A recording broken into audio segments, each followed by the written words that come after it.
here you can see how the contour lines are a little bit flatter. We made it to this turnaround, and that's where the canoe was. Lots of cool stuff you can find in the lake. Just gotta go look.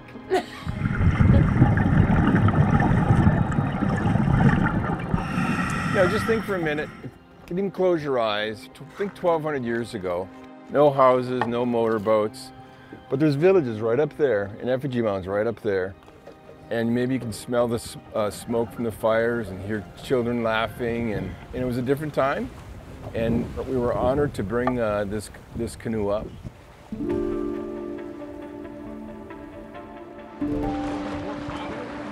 Historians already believe the canoe belonged to ancestors of the Ho-Chunk Nation. If it's going to protect and preserve history and culture of us, humankind or mankind in this area, we're totally all in support of that. The Wisconsin Historical Society was kind of at the backbone of this entire project, but people don't necessarily immediately associate the Great Lakes with maritime history. And so it's always kind of fun to me when I start having conversations with people and then they're like, wait, you're a maritime archaeologist in Wisconsin? Why?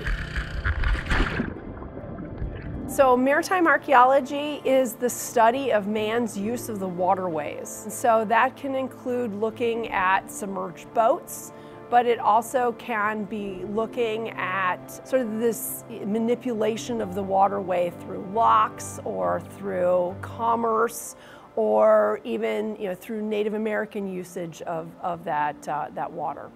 This looks at the Ho-Chunk people and our youth and how they're interconnected. Usually signage is written about us from other groups of people, other societies of people. How many people talk about us as a past history? So we want to work on that together.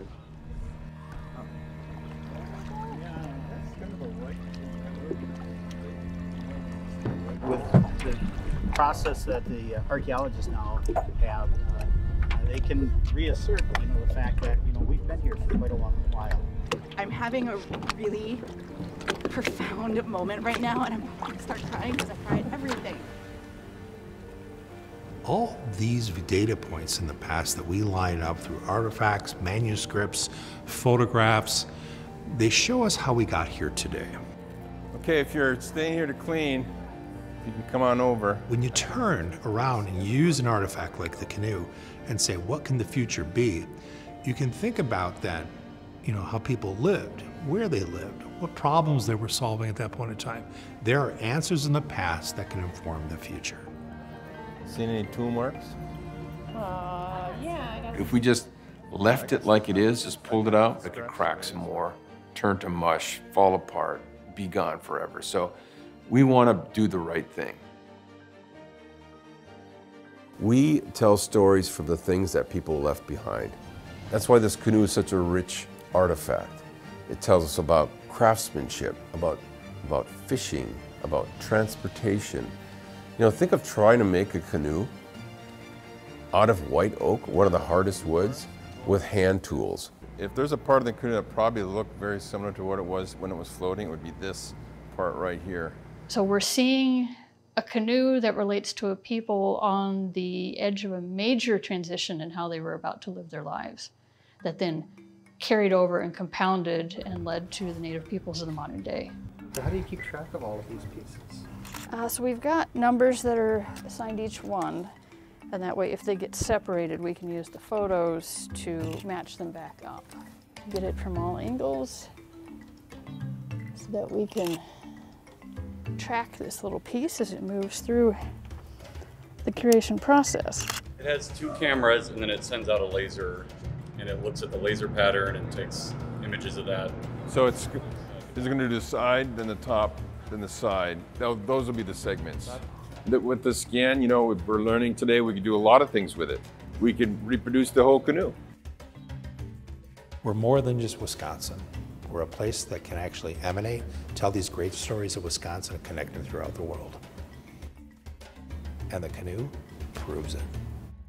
This is a website that we run in partnership with University of Wisconsin Sea Grant Institute. They host it. So not only does it have a little bit of something about every one of the 750 plus shipwrecks that we know of in Wisconsin waters. By clicking this button here, there's photos and histories. And Noah Marine Sanctuary actually has its roots at the Wisconsin Historical Society, in that we've had a maritime archaeology program for over 3 decades. It's all of the work of all of the maritime archaeologists that have worked at the Society of documenting shipwrecks in Wisconsin and then listing them in the National Register of Historic Places, which means that there is intense research that is conducted on each of the shipwrecks that we use the term integrity, that retains enough of that sense of what that ship was like.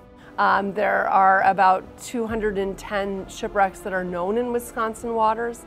I've either dived most of them or visited them with ROVs. There's, I don't know, a handful maybe that we haven't visited yet, but every year we have 1 or 2 new discoveries that are made in Wisconsin waters. Last May, Tammy Thompson found another canoe, and we went down and got a little piece of it for carbon-14 dating and wood analysis, and it turned out to be 1000 BC. And you might recall that our last canoe, Mendota canoe number 1 we call it, was at AD 800.